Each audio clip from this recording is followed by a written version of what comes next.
Hello everyone, welcome to भुगड़ा education. आज की इस वीडियो में हम लोग देखेंगे 9th मैथमेटिक्स का टर्म 2 का क्वेश्चन पेपर। एकदम लेटेस्ट क्वेश्चन पेपर है जो 3 दिन पहले ही किसी एक पब्लिक स्कूल में कंडक्ट किया गया है। मैक्सिमम मार्क्स 40 है and time duration is 2 hours. यहाँ पे देखेंगे हम 14 क्वेश्चंस हैं जो कि 3 सेक्शन ए बी सी में डिवाइडेड है। सेक्शन ए में 6 क्वेश्चन है 2 marks each, section B 4 questions 3 marks each and section C में 4 क्वेश्चंस हैं 4 मार्क्स ईच। साथ में इसमें 2 केस स्टडी बेस्ड क्वेश्चन भी हैं। इसमें हम हर एक क्वेश्चन को एक्सप्लेन करेंगे, काफी आसान तरीके से एक्सप्लेन करेंगे कि आपको समझ में आ सके। तो ये वीडियो हो सकता है थोड़ी सी लेंथी हो जाए, आप एंड तक बने रहिए जिससे आपको हर एक क्वेश्चन समझ में आ सके। अगर आपको फिर भी किसी क्वेश्चन में डाउट है तो आप हमें कमेंट सेक्शन में जरूर बताएं। तो चलिए स्टार्ट करते हैं। सेक्शन ए में question number 1, if m+2 is a zero of the polynomial where m is a positive integer then find the value of m। m+2 इस पोलिनोमियल का एक जीरो है तो हमें फाइंड आउट करना है m। देखिए इसमें सबसे पहले हम लोग पोलिनोमियल लिखते हैं। पोलिनोमियल है px is equal to x square minus mx minus 6 और यहाँ पे हम लिखेंगे zero of polynomial is m+2। अब जीरो क्या होता है कि अगर हम x की जगह वो जीरो पुट कर दें तो पूरे पोलिनोमियल की वैल्यू जीरो हो जाएगी। दैट मीन्स इसी पोलिनोमियल में अगर हम x की जगह m+2 पुट करें तो फाइनल आंसर जीरो होगा। वैल्यू पुट करते हैं, x की जगह m+2 whole square minus m, x की जगह m+2 माइनस 6 और ये जीरो है m+2 इसलिए फाइनल आंसर जीरो।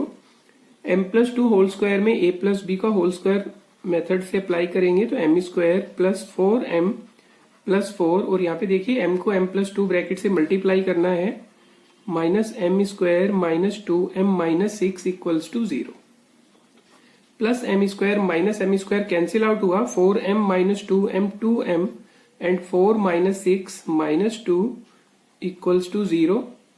माइनस 2 को शिफ्ट करेंगे राइट हैंड साइड में, so 2m is equal to 2, so m is equal to 1। ये हुआ इसका आंसर। अब इसी क्वेश्चन का हम लोग और पार्ट भी करेंगे। Find the value of p if x minus 1/2 is a factor of gx। यहाँ पे हमें एक पोलिनोमियल gx गिवन है और x माइनस 1/2 इसका फैक्टर है। अब देखिए इस पोलिनोमियल का x माइनस 1/2 फैक्टर है, दैट मीन्स अगर इस पोलिनोमियल को x माइनस 1/2 से डिवाइड किया जाए तो हमें रिमाइंडर जीरो मिलेगा। यही कंसेप्ट इसमें हम लोग अप्लाई करेंगे। देखिए साथ में हम लोग स्टेटमेंट लिखना भी सीखेंगे। पोलिनोमियल हमें गिवन है x³ minus 3x square minus 2px plus 1। साथ में हमें गिवन है x minus 1/2 is a factor of polynomial, so remainder is zero. तो जो रिमाइंडर होगा वो इस जो भी हमारे पास फैक्टर है, जो भी डिवाइजर है उसका जीरोस पुट करेंगे x की जगह तो रिमाइंडर बन जाएगा। तो यहाँ पे अब इसी पोलिनोमियल में 1/2 पुट करना है, सो 1/2 की power 3 minus 3 1/2 square minus 2p x की जगह 1/2 प्लस 1 1/8 माइनस 3/4 2 से 2 कैंसिल आउट हुआ, minus p plus 1 equals to 0। अब यहाँ पे देखिए हम p को ही राइट हैंड साइड में शिफ्ट कर देंगे, so 1/8 minus 3/4 plus 1 equals to p। यहाँ पे हम लोग एलसीएम के थ्रू सोल्व करेंगे, 1 minus 6 plus 8 equals to p। तो यहाँ पे देखिए 3/8 इक्वल्स टू p या फिर p इक्वल्स टू 3/8। अब हम देखेंगे क्वेश्चन नंबर 3। क्वेश्चन नंबर 3 में है, sorry question number 2। Question number 2 में है, in the given figure O is the centre of the circle. O जो है इस सर्कल का एक सेंटर है। BOC 100 डिग्री, ये हमें एंगल गिवन है BOC 100 डिग्री और x की वैल्यू हमें फाइंड आउट करनी है। तो इसे किस तरह से करना है, सबसे पहले हम लोग डायग्राम बनाएंगे। देखिए सर्कल चैप्टर में हम लोगों ने एक कंसेप्ट पढ़ा था कि अगर कोई भी एक आर्क सेंटर पे जो एंगल बनाएगी उससे हाफ एंगल बाकी सेगमेंट पे बनेगा। तो अगर ये मान लीजिए 50 डिग्री हो तो ये एंगल 25 डिग्री होगा। इसी कंसेप्ट के थ्रू अगर हम लोग देखें तो यहाँ पे हमारे पास जो सेंटर पे एंगल है BOC 100 डिग्री है, तो बाकी सेगमेंट पे BAC जो एंगल बनेगा ये 50 डिग्री बनेगा। तो हम लोग यहाँ पे लिख सकते हैं BAC is equal to 1/2 angle BOC। So BAC is 1/2 और इसे हम लिख देंगे 100 डिग्री। तो एंगल BAC की वैल्यू 50 डिग्री। देखिए ये तो हमारे पास 50 डिग्री हो गया। अब हमें क्या करना है, x की वैल्यू फाइंड आउट करनी है। यहाँ पे देखिए ABDC जो है हमारे पास एक साइक्लिक क्वाड्रिलेटरल है। साइक्लिक क्वाड्रिलेटरल वो क्वाड्रिलेटरल होगा जिसके 4 के 4 वर्टिसेस जो हैं वो सर्कल के बाउंड्री पर हो। लेकिन इसमें एक प्रॉपर्टी होगी साइक्लिक क्वाड्रिलेटरल में कि इसके अपोजिट एंगल्स को अगर हम लोग ऐड करते हैं तो 180 डिग्री आता है। अब हम लिखेंगे ABDC is a cyclic quadrilateral. तो साइक्लिक क्वाड्रिलेटरल है तो एंगल A और एंगल D जो है इनका सम 180 डिग्री होगा। A की जगह 50 डिग्री और D की जगह हम लोग x पुट करेंगे तो x की वैल्यू हम लोग बता सकते हैं 180 माइनस 50, तो x की वैल्यू हो गई 130 डिग्री। क्वेश्चन नंबर 2 इस तरह से अटेम्प्ट किया हम लोगों ने। Question number 3, from the number 1 to 40 find the probability of a perfect square.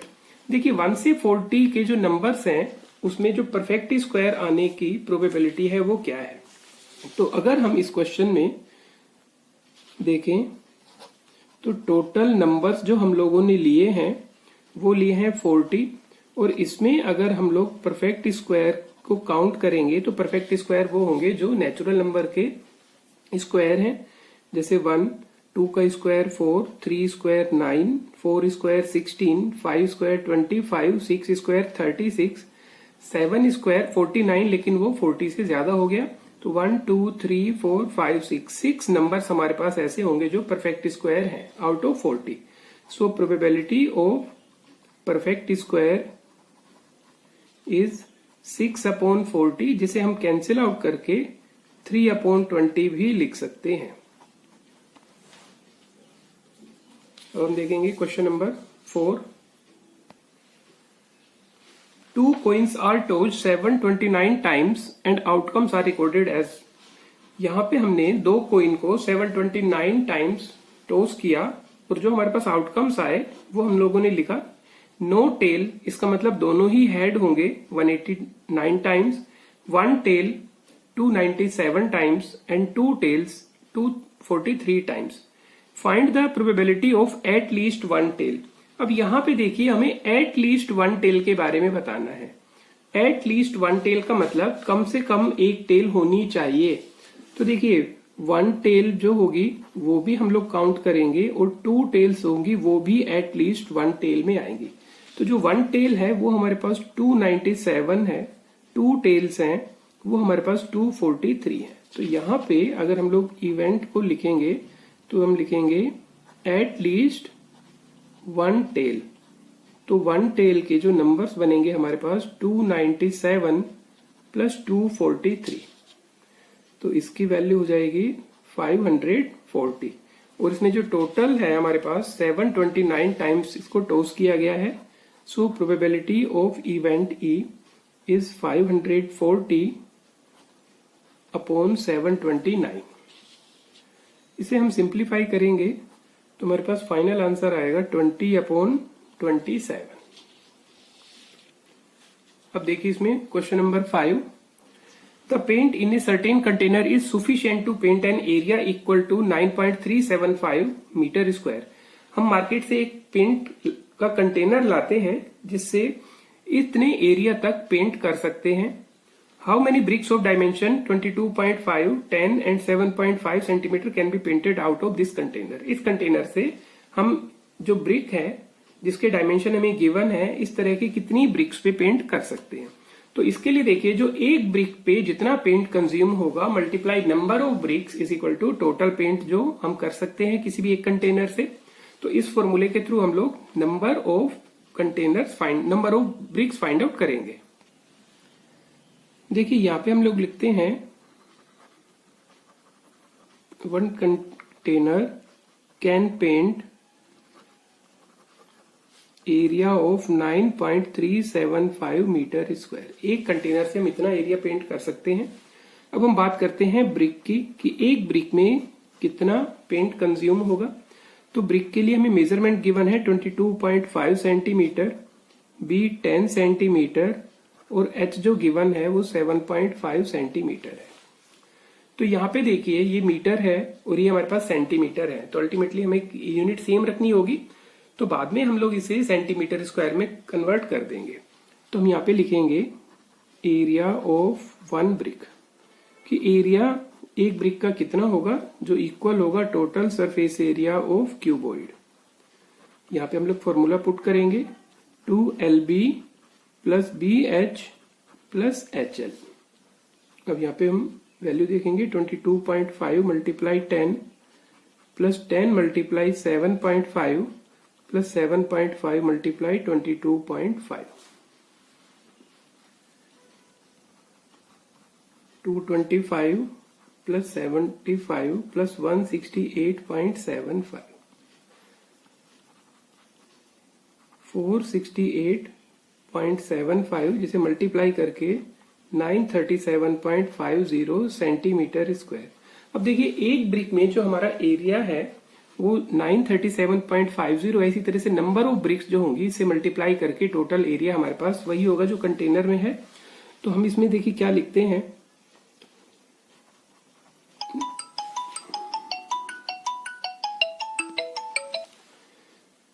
Number of bricks is equal to area of paint in one container, एक कंटेनर में जितना होगा divided by area of one brick.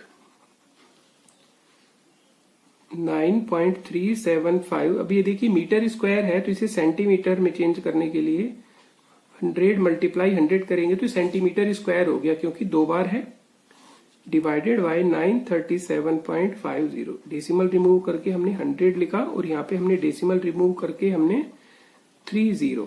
तो देखिए 20 से 20 cancel out, 30 से 0 और इस 0 से भी ये 0 और ये कैंसिल आउट हो गया। तो हम इसमें 100 ब्रिक्स को पेंट कर पाएंगे उस कंटेनर से। अब हम देखेंगे question number 6। Question number 6, if one angle of a parallelogram is 36 degree less than twice its adjacent angle. एक पैरेललोग्राम में एडजेसेंट एंगल्स के एंगल के बारे में बताया गया है कि जो भी एक एंगल है दूसरा एंगल उसको डबल करने पर भी 36 डिग्री उससे कम है। Then find the angles of the parallelogram. Parallelogram के हमें एंगल फाइंड आउट करने हैं। इसमें सबसे पहले हम लोग एक पैरेललोग्राम बनाते हैं। पैरेललोग्राम में देखिए एंगल ए और एंगल बी एडजेसेंट एंगल है। मान लीजिए एंगल बी को हम लोग एक्स लेट करें तो एंगल ए की वैल्यू उसको डबल करने पर भी 36 डिग्री कम हो। और साथ में हमें पता है कि अगर एंगल ए और एंगल बी का सम करेंगे तो 180 डिग्री होगा, क्योंकि पैरेललोग्राम में आप किन्हीं भी दो एडजेसेंट एंगल्स को ऐड कीजिए 180 डिग्री उनका सम होगा। तो ए की जगह लिखेंगे 2x माइनस 36, बी की जगह x equals to 180 degree, 3x equals to 180 plus 36 which is equal to 216। तो x की वैल्यू 216 अपॉन 3, तो x की वैल्यू हो गई 72। अब हमें एंगल फाइंड आउट करने हैं। Angle A 2x minus 36 degree, 2x की जगह 72 minus 36, 144 minus 36 108 degree. Angle B जो कि x के इक्वल ही है 72। एंगल C जो है वो एंगल A के इक्वल होगा क्योंकि opposite angles of a parallelogram are equal 108 degree and angle D is equal to angle B 72 degree. अब इसी का हम लोग और पार्ट देखेंगे।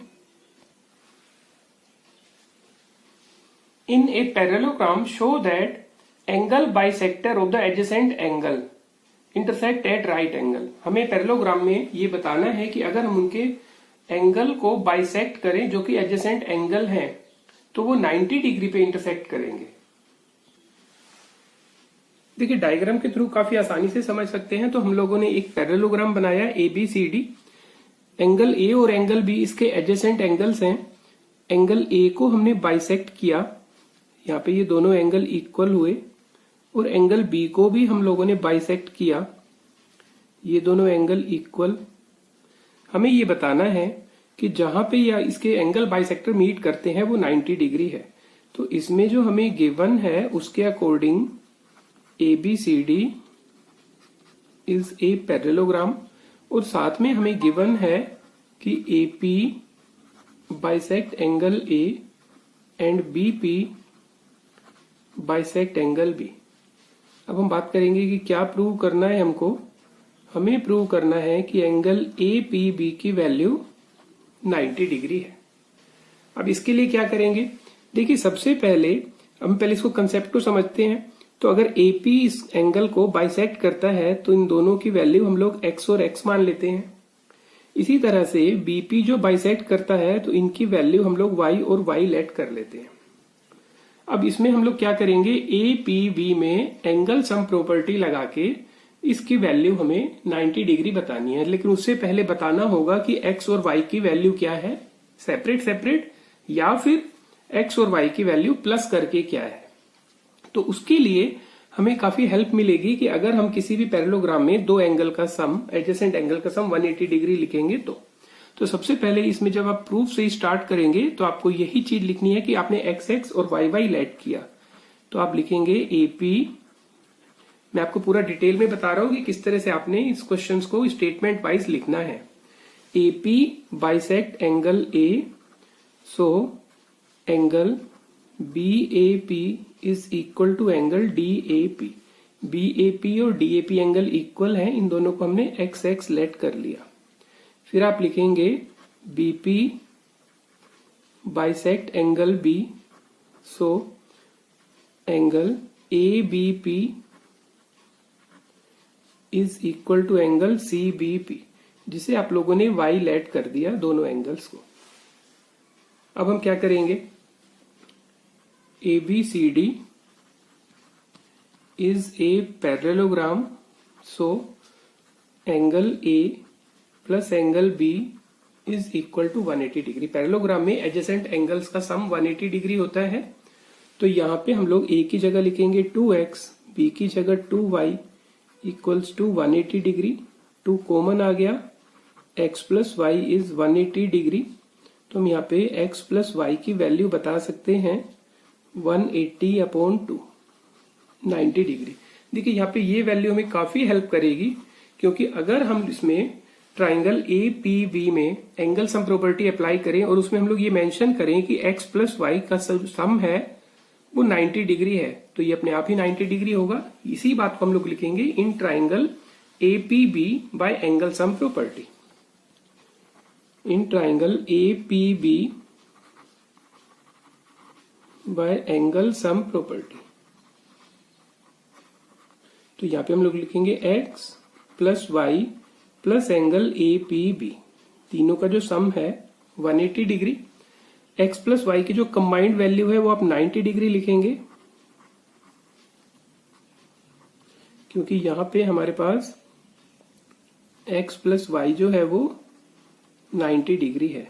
तो एंगल APB की वैल्यू 180 माइनस 90, मतलब एंगल APB इज 90 डिग्री, और यही हमें प्रूव करना था। अब हम मूव करते हैं क्वेश्चन नंबर 7 की तरफ। सेक्शन बी, क्वेश्चन नंबर 7 में factorise using suitable identity. Identity के थ्रू हम लोगों ने इसके फैक्टर बनाने हैं।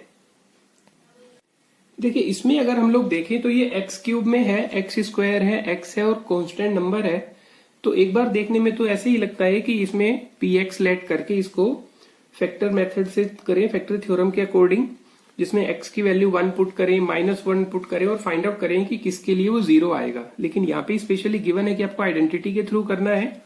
तो इसमें जो आइडेंटिटी लगेगी वो देखिए a क्यूब, इसे हम b क्यूब लिख सकते हैं, a cube plus b cube plus 3a square b plus 3ab square.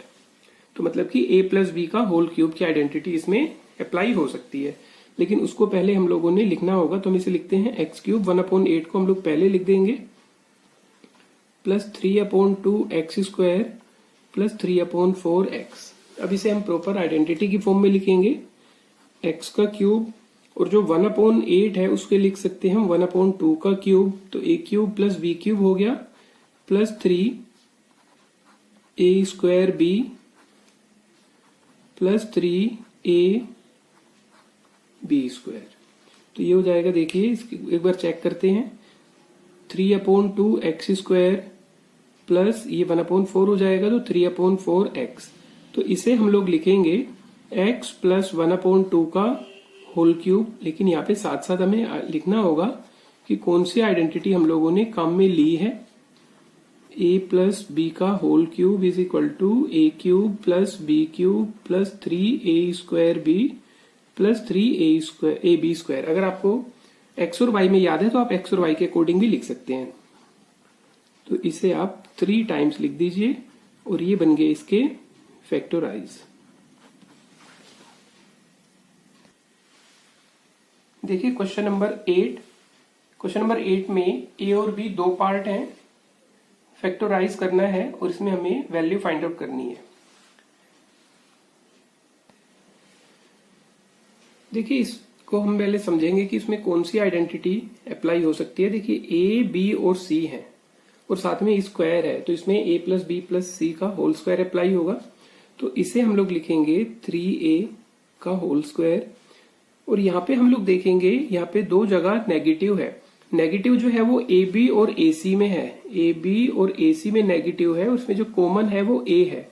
तो इसका मतलब हम लोग ए वाले पार्ट को नेगेटिव करेंगे प्लस 7b का whole square plus c square. तो a square plus b square plus c square plus 2ab minus 3a and 7b plus b c 2 7b and c।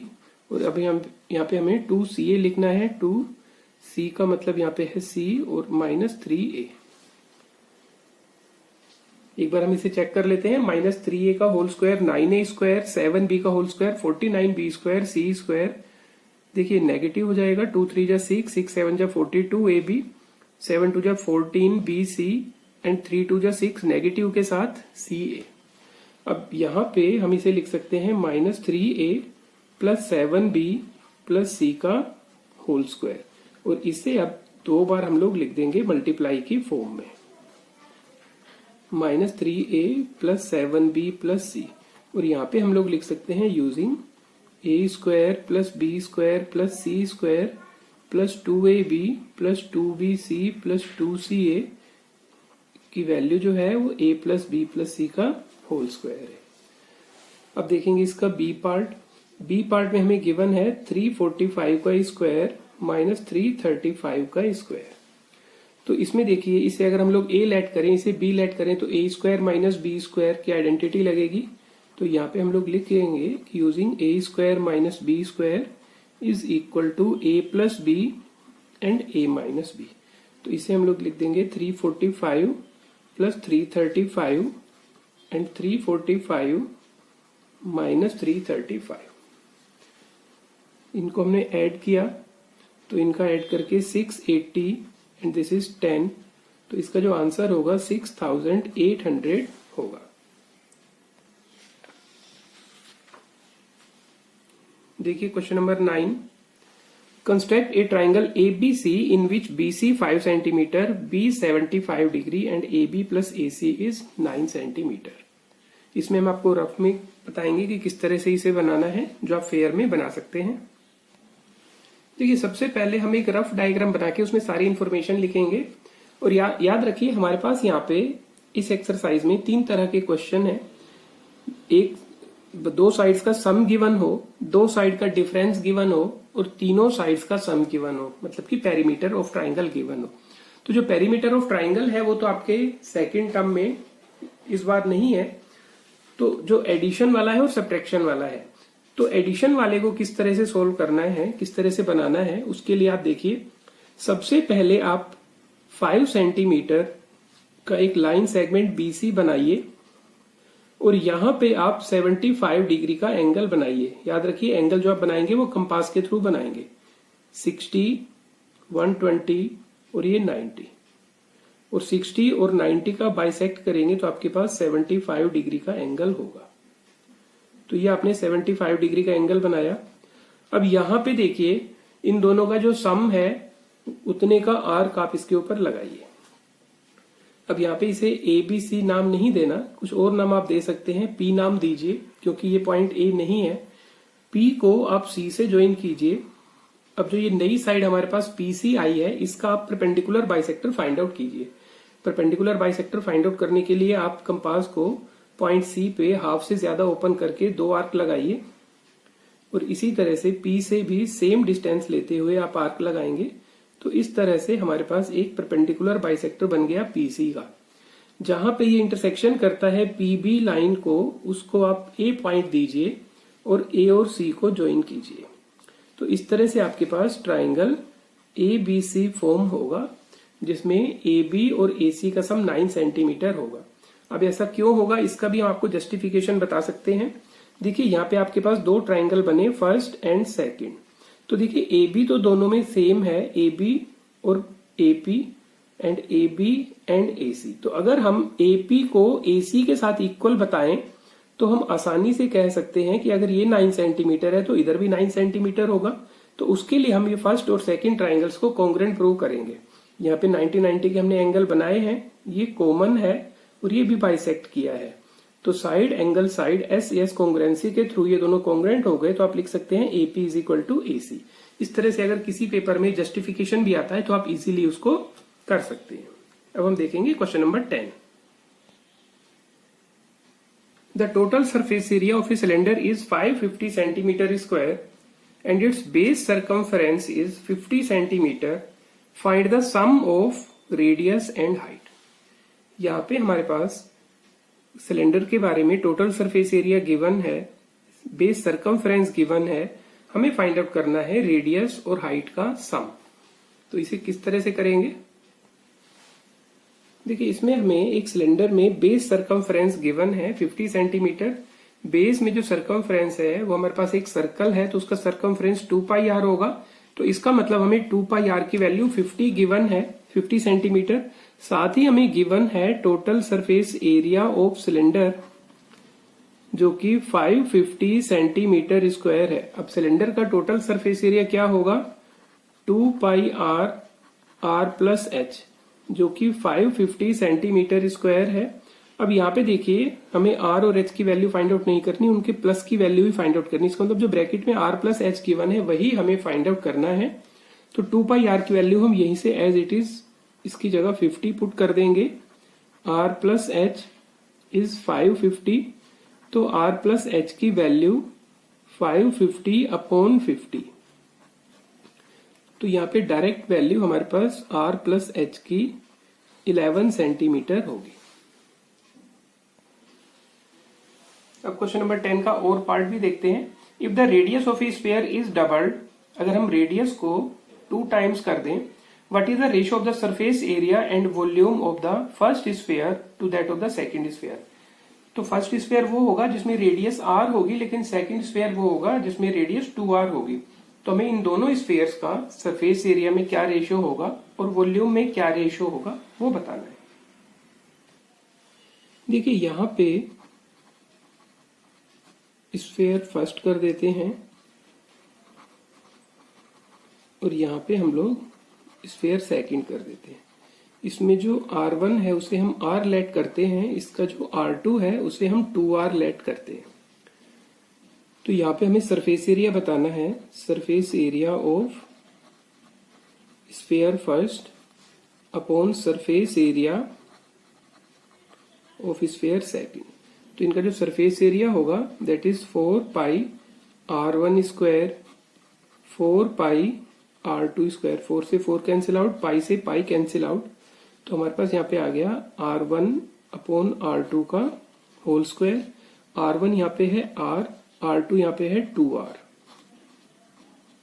तो 1/4 या फिर 1/4। अब हम फाइंड आउट करेंगे वॉल्यूम की। तो volume of sphere first upon volume of sphere second, first का जो वॉल्यूम होगा 4/3 पाई r1 cube and 4/3 pi r2 cube, 4/3 से 4/3 पाई से पाई, तो इसकी वैल्यू हो गई r1/r2 का होल क्यूब। r1 को लिखेंगे r और r2 को हम लिखेंगे 2r। यहाँ पे देखिए r से r कैंसिल आउट हुआ, 1/8 या फिर 1:8। तो सरफेस एरिया में जो रेशियो होगा 1 और 4 का होगा, लेकिन जो वॉल्यूम में होगा वो 1 और 8 का होगा। अब हम देखेंगे section C, question number 11, factorise x cube minus 4x square plus x plus 6 using factor theorem. हम इसके फैक्टर बनाने हैं, लेकिन फैक्टर थ्योरम के अकॉर्डिंग बनाने हैं। अब फैक्टर थ्योरम में क्या करेंगे हम लोग, सबसे पहले हम लोग इसमें एक जीरोस फाइंड आउट करने की कोशिश करेंगे, जिससे कि एक फैक्टर हमें मिल जाएगा। इसी तरह से हम उसकी हेल्प से बाकी फैक्टर फाइंड आउट करेंगे। देखिए इसमें पोलिनोमियल को हम लोग px लेट कर लेते हैं और हम यहाँ पे x की वैल्यू 1 पुट करके देखेंगे कि क्या p1 की वैल्यू 0 आती है। तो इसके लिए 1 का cube minus 4 1 square plus 1 plus 6, तो ये हो गया 1 माइनस 4 प्लस 7। तो हम ये कह सकते हैं कि 0 के इक्वल नहीं है, इसका मतलब x माइनस 1 इसका फैक्टर नहीं होगा। अब हम देखते हैं क्या -1 से होगा, -1 की पावर 3 -4 -1 की पावर 2 प्लस -1 प्लस 6। तो -1 की पावर 3 -1 का स्क्वायर 1 हो गया, 1 को -4 से मल्टीप्लाई किया, -4 -1 प्लस 6। तो यहाँ पे देखिए -1 -4 -1 -6 हो गया और ये +6। तो हम ये कह सकते हैं कि p माइनस 1 की वैल्यू 0। तो बाय फैक्टर थ्योरम हम ये कह सकते हैं कि x plus 1 is a factor of polynomial px। तो हमारे पास एक फैक्टर तो आ गया। तो अगर इस पोलिनोमियल का x प्लस 1 फैक्टर है, दैट मीन्स इस पोलिनोमियल को हम x प्लस 1 से अगर डिवाइड करेंगे तो रिमाइंडर 0 होगा।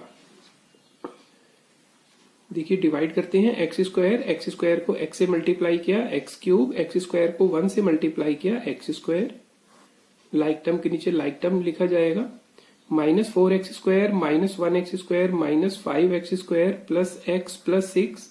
यहाँ पे हम -5x से मल्टीप्लाई करेंगे, -5x को x से मल्टीप्लाई किया, -5x स्क्वायर, -5x को +1 से मल्टीप्लाई किया, -5x, साइन चेंज किया,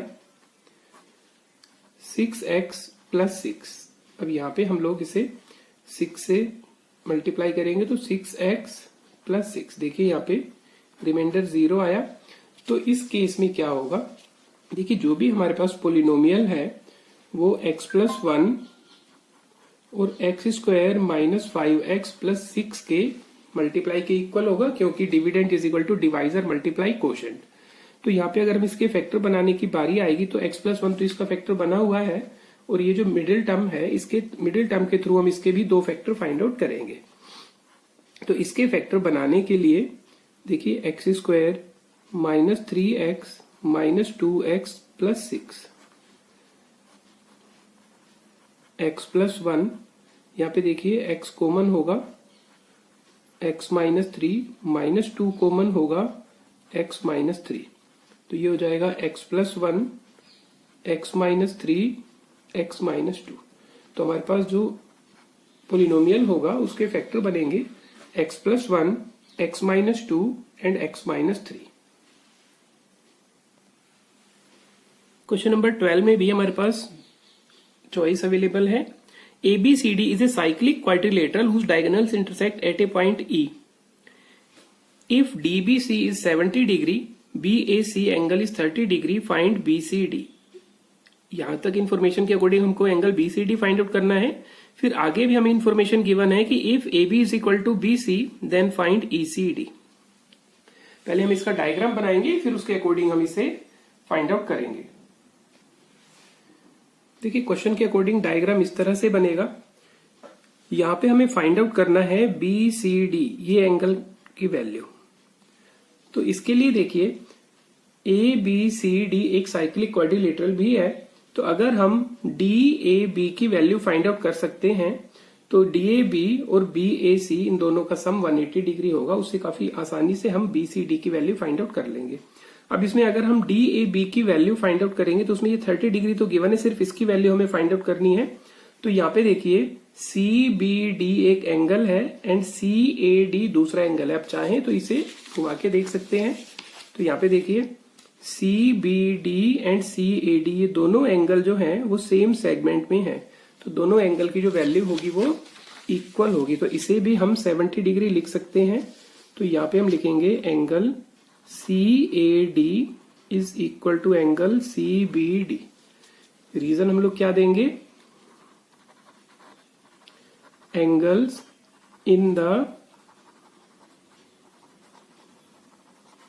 सेम सेगमेंट आर इक्वल। तो यहाँ पे एंगल CAD की वैल्यू हो जाएगी 70 डिग्री। अब यहाँ पे हम लोग लिखेंगे ABCD is a cyclic quadrilateral, so angle BCD plus angle BAD इन दोनों का जो सम होगा वो 180 डिग्री होगा। एंगल BCD की वैल्यू हमको फाइंड आउट करनी है और जो BAD है उसकी जगह हम लोग लिख सकते हैं 100 डिग्री, क्योंकि देखिए 70 और 30 का सम 100 होगा, इज इक्वल टू 180। तो BCD की जो वैल्यू बनेगी वो 180 माइनस 100, 80 डिग्री। तो हम ये कह सकते हैं कि एंगल BCD इज 80 डिग्री। अब इसके आगे देखते हैं हम। इसके आगे गिवन है कि if AB is equal to AC, तो यहाँ पे देखिए ये AB साइड जो है वो BC साइड के इक्वल है। फाइंड ECD, ECD इस एंगल को हमने फाइंड आउट करना है। अब देखिए ये पूरा एंगल हमारे पास 80 डिग्री का आया है। अगर इसकी वैल्यू भी हमें पता लग जाए BCE की, तो 80 में से वो सब्ट्रैक्ट करके हम ECD की वैल्यू फाइंड आउट कर सकते हैं।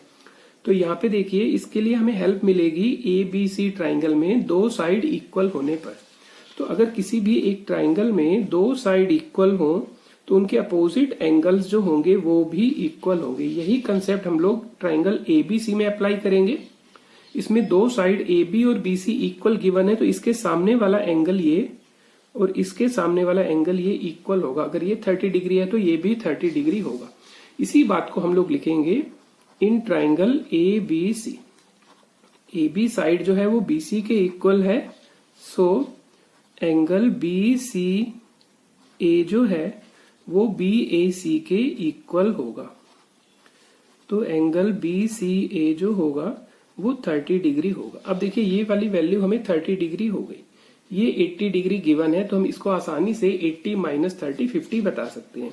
तो इसके लिए हम क्या करेंगे, एंगल ECD जो है वो BCD माइनस एंगल BCA, तो 80 डिग्री माइनस 30 डिग्री, सो ECD की जो वैल्यू होगी वो 50 डिग्री होगी।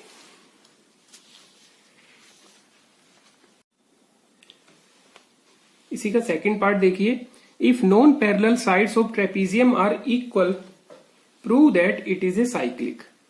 अगर किसी भी एक ट्रेपीजियम की नॉन पैरेलल साइड्स इक्वल हैं तो हमें प्रूव करना है कि वो एक साइक्लिक होगा। देखिए यहाँ पे हमें गिवन है ABCD एक ट्रेपीजियम है जिसमें AB और DC पैरेलल हैं और साथ में जो नॉन पैरेलल साइड्स हैं AD एंड BC वो इक्वल है। हमें क्या प्रूव करना है कि ABCD जो है इज ए साइक्लिक क्वाड्रिलेटरल, हमें ये प्रूव करना है। तो साइक्लिक क्वाड्रिलेटरल प्रूव करने के लिए हमें चाहिए होगा कि इस ट्रेपीजियम के अपोजिट एंगल्स का सम 180 डिग्री हम लोग प्रूव करें। तो इसका मतलब एंगल A और एंगल C का जो सम है वो 180 डिग्री हमें प्रूव करना होगा। इसके लिए हम लोगों को कंस्ट्रक्शन करना होगा। कंस्ट्रक्शन में हम क्या करेंगे, AD के पैरेलल हम एक लाइन ड्रॉ करेंगे पॉइंट B से, और इस DC को एक्सटेंडेड करते हुए जहां पे इंटरसेक्शन होगा उस पॉइंट को हम लोग E लिखेंगे। तो हम यहाँ लिखेंगे कि draw BE parallel to AD that intersect DC extended at point E, point E पे वो मीट करती है। तो यहाँ पे देखिए, यहाँ पे हमने AD को BE के साथ पैरेलल बताया।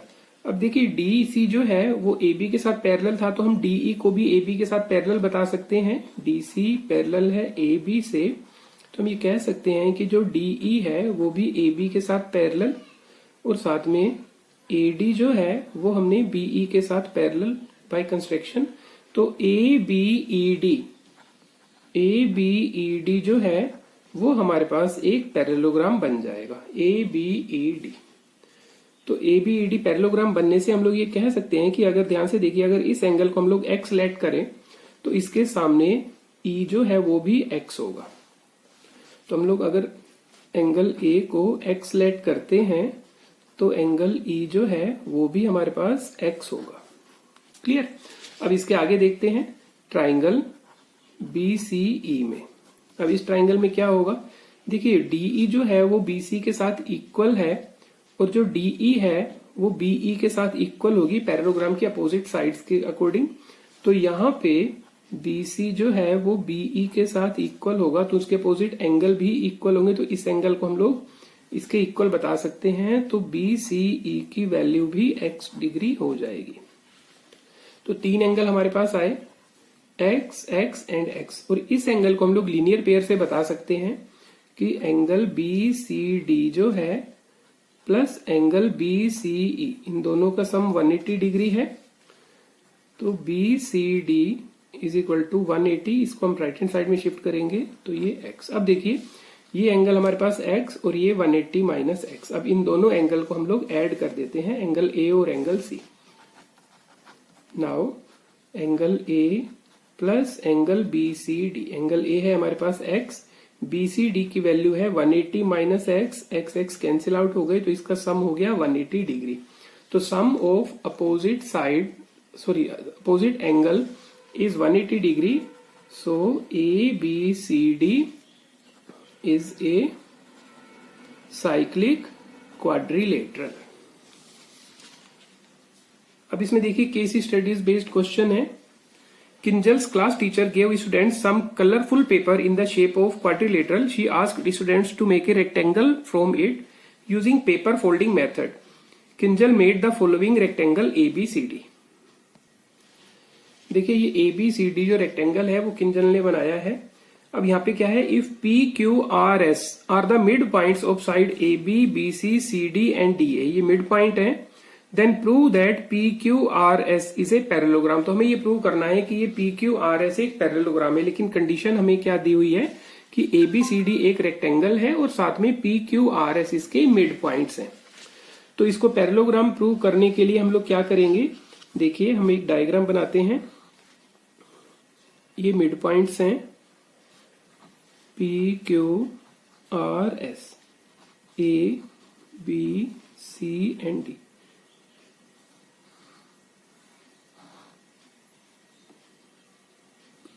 देखिए अगर हम ट्राइंगल ADC की बात करें तो इसमें दो मिड पॉइंट्स हमें गिवन है, तो हम इसमें आसानी से मिड पॉइंट थ्योरम लगा सकते हैं। तो इस मिड पॉइंट थ्योरम के अकॉर्डिंग हम लोग कहेंगे कि SR is parallel to AC and SR is half of AC, चाहे आप इसको इक्वेशन 1 मान सकते हैं। सिमिलरली हम ट्राइंगल ABC में हम कह सकते हैं बाय मिड पॉइंट थ्योरम से कि PQ is parallel to AC and PQ is half of AC। तो जो AC है वो SR के साथ पैरेलल है, AC है जो PQ के साथ पैरेलल है, तो हम ये कह सकते हैं कि SR is parallel to PQ। AC का हाफ किया जाए तो SR के इक्वल है, और AC का हाफ किया जाए तो PQ के साथ इक्वल है, तो हम ये कह सकते हैं कि SR जो है वो इक्वल है PQ के।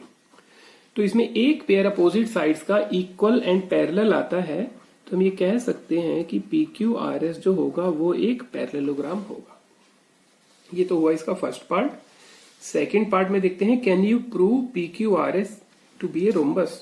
अगर हम इसको रोम्बस बता सकते हैं क्या, तो देखिए यहाँ पे हमारे पास PQRS एक पैरेललोग्राम तो बन चुका है, तो पैरेललोग्राम से रोम्बस बनाने के लिए हमको सिर्फ उसकी जो एडजेसेंट साइड्स हैं उन्हीं को इक्वल करना पड़ता है। तो इसमें अगर हम ट्राइंगल SAP और ट्राइंगल QBP की बात करें, इन दोनों ट्राइंगल्स की, तो इन दोनों में देखिए SA जो है वो हमारे पास QB के इक्वल है। ऐसा क्यों? क्योंकि AD जो है वो हमारे पास BC के इक्वल है रेक्टेंगल की वजह से, और अगर दोनों को हाफ हाफ कर दें तब भी इक्वल होगा। AD के हाफ को हम लोग AS लिखते हैं और BC के हाफ को हम लोग BQ मेंशन करते हैं। साथ में एंगल SAP और एंगल QBP इक्वल होगा क्योंकि दोनों ही 90-90 के हैं, और साथ में AP जो है वो BP के साथ इक्वल है क्योंकि ये मिड पॉइंट है। तो देखिए साइड एंगल साइड, तो दोनों ट्राइंगल SAP और ट्राइंगल QBP आपस में कॉन्ग्रुएंट होंगे बाय SAS कॉन्ग्रुएंसी के रूल के अकॉर्डिंग। तो यहाँ पे हम लोग कह सकेंगे कि इसमें PS जो है वो PQ के साथ इक्वल है, और PQRS एक पैरेललोग्राम ऑलरेडी है, तो इसमें एडजेसेंट साइड्स इक्वल हो गई तो सारी साइड इक्वल हो सकती हैं इसमें। तो PQRS एक पैरेललोग्राम है, साथ में एडजेसेंट एंगल साइड्स इक्वल हैं, तो PQRS एक रोम्बस बन जाएगा। अब देखिए इसमें question number 14। Once 4 friends Rahul, Amit, Gaurav and Rishi went for a picnic to a hill station. Due to peak season, they did not get a proper hotel in the city. The weather was fine, so they decided to make a conical tent at a park. उन्होंने conical shape में एक tent बनाया। They were carrying 550 meter square cloth with them. उनके पास इतने area का cloth था। The radius of the base was 7 meter. तो यहाँ पे देखिए रेडियस जो है बेस की 7 मीटर हमें गिवन है, और जो उनके पास क्लोथ है उससे जो वो टेंट बनाएंगे तो वो उसका curve surface area of cone हो गया। तो कोन का हमें curve surface area 550 metre square given है, रेडियस हमें 7 मीटर गिवन है, हमें स्लांट हाइट फाइंड आउट करनी है और वॉल्यूम फाइंड आउट करना है। देखिए रेडियस 7 मीटर और curve surface area 550 metre square हमें गिवन है, तो कर्व सरफेस एरिया को लिख सकते हैं pi RL is 550 metre square. Pi means 22/7, R हमें 7 गिवन है, तो हम काफी आसानी से L की वैल्यू फाइंड आउट कर सकते हैं। L इज 550/22, 11 से कैंसिल आउट किया, देन 25, तो जो स्लांट हाइट होगी वो हमारे पास 25 मीटर होगी। सेकंड पार्ट में हमें बताना है volume of the conical tent. Volume बताने के लिए देखिए वॉल्यूम कोन का हमें गिवन है 1/3 पाई R स्क्वायर H, तो हमें 1/3 गिवन है, पाई गिवन है, R भी गिवन है, H गिवन नहीं है। तो सबसे पहले हम लोग H फाइंड आउट करेंगे। L square is equal to R square plus H square. L है हमारे पास 25, R है 7। यहां से हम लोग H की वैल्यू फाइंड आउट करेंगे, तो H square is equal to 576, तो हम कह सकते हैं H की वैल्यू हो गई 24 मीटर। अब हम फाइंड आउट करेंगे volume of cone. 1/3 pi R square H, 1/3 पाई का मतलब 22/7, R का मतलब 7 मल्टीप्लाई 7 स्क्वायर है, और H का मतलब यहाँ पे 24। इसे अब सिंप्लीफाई करेंगे,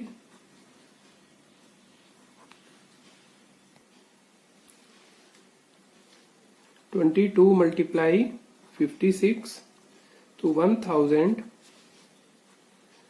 1232 मीटर क्यूब, ये हो जाएगा इसका वॉल्यूम। तो ये थे हमारे पास latest question paper 9th mathematics के क्वेश्चन। इसमें हर एक क्वेश्चन को हम लोगों ने एक्सप्लेन किया, होपफुली आपको समझ में आ गया होगा। फिर भी आपको किसी पॉइंट पे प्रॉब्लम है तो आप हमें कमेंट सेक्शन में जरूर बताएं। इसी तरह के और पेपर भी हम लोगों ने अपलोड किए हैं, जिसका लिंक हम आप लोगों के लिए डिस्क्रिप्शन बॉक्स में अवेलेबल करा देंगे, आप वहां से भी देख सकते हैं।